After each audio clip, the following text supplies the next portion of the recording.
चिमण्या गोष्टी. थोडक्यात उत्तर. एक दिवस बिरबल बागेत फिरत असताना सकाळच्या ताज्या हवेचा आनंद घेत होता की अचानक एक माणूस त्याच्या जवळ येऊन बोलला, तुम्ही मला सांगू शकता का की बिरबल कुठे मिळेल? बिरबल बोलला, बागेत मिळेल. तो माणूस काही वेळ थांबला आणि बिरबलला बोलला, तो कुठे राहतो? बिरबलने जोरात उत्तर दिले, त्याच्या घरात राहतो. तो माणूस अजून काही वेळ थांबला. थोडा वैतागून त्याने पुन्हा विचारले, तुम्ही मला त्याचा पूर्ण पत्ता का नाही देत? कारण तुम्ही मला त्याचा पूर्ण पत्ता विचारलाच नाही. बिरबलने आणखी जोरात उत्तर दिले.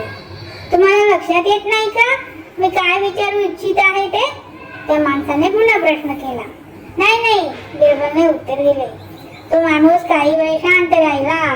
बिरबलचे फिरणे चालूच होते.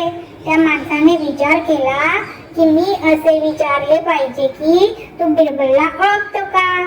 तो माणूस पुन्हा बिरबलच्या जवळ गेला आणि बोलला, बस मला तू फक्त इतके सांग की तू बिरबलला ओळखतो का? हो, मी ओळखतो, बिरबल उत्तरला. तुझे नाव काय आहे? त्या माणसाने विचारले. बिरबल, बिरबलने उत्तर दिले. तो माणूस चकित झाला. तो बिरबलला इतक्या वेळापासून बिरबलचा पत्ता विचारत होता आणि बिरबल होता की तो स्वतःहून स्वतःबद्दल सांगत नव्हता की तो बिरबल आहे. त्याच्यासाठी ही आश्चर्याची गोष्ट होती. तू किती मजेदार माणूस आहेस, असे बोलत तो माणूस काहीसा त्रासदायक दिसत होता. मी तुला तुझ्याबद्दलच विचारत होतो आणि तू काहीतरी वेगळेच सांगत होतास. सांग, तू असे का बरे केले? मी फक्त तू विचारलेल्या प्रश्नांची सरळ उत्तरे दिली, बिरबल बोलला. बिरबलची हुशारी आणि चातुर्य बघून त्या माणसाला हसू आले.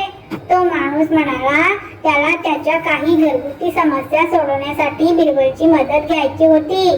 त्यावर बिरबलने मदतीसाठी होकार दिला.